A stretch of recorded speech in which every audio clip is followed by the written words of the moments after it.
മുംബൈ വിമാനത്താവളത്തിലെ ചുമട്ടുജോലിക്കായി തിക്കിത്തിരക്കി ചെറുപ്പക്കാരെത്തിയപ്പോൾ ഭാഗ്യം കൊണ്ടൊഴിവായത് വലിയ ദുരന്തമാണ്. 2216 ഒഴിവുകളിലേക്കായി 25,000 പേരാണ് വിമാനത്താവളത്തിൽ എത്തിയത്.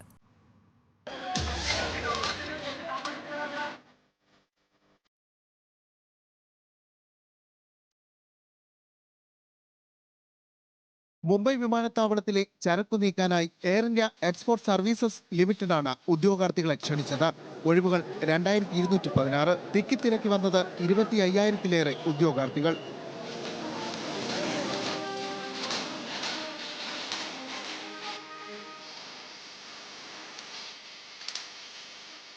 കൗണ്ടറിൽ ആദ്യമെത്താനായി പരസ്പരം തള്ളുകയും മറ്റുള്ളവരെ മറിച്ചിടാൻ ശ്രമിക്കുകയുമാണ് ഉദ്യോഗാർത്ഥികൾ. 20,000 മുതൽ 25,000 വരെയാണ് ശമ്പളം. അധിക സമയം ജോലിയെടുത്ത് 30,000 വരെ നേടുന്നവരുണ്ട് എന്ന പ്രചാരണം കൂടിയായതോടെ ഉദ്യോഗാർത്ഥികൾ ഇരച്ചെത്തി. മഹാരാഷ്ട്രയിൽ നിന്നും മാത്രമല്ല, ഗുജറാത്തിൽ നിന്നും, മധ്യപ്രദേശിൽ നിന്നും, ബംഗാളിൽ നിന്നും, രാജസ്ഥാനിൽ നിന്നും വരെ വന്നവർ ഉണ്ടായിരുന്നു. ഗുജറാത്തിലെ അംഗ്ലേശ്വറിൽ ഉദ്യോഗാർത്ഥികൾ സമാന രീതിയിൽ തിരക്കുകൂട്ടുന്ന ദൃശ്യങ്ങളും കഴിഞ്ഞ ദിവസം പുറത്തു വന്നിരുന്നു. News desk, news Malayalam.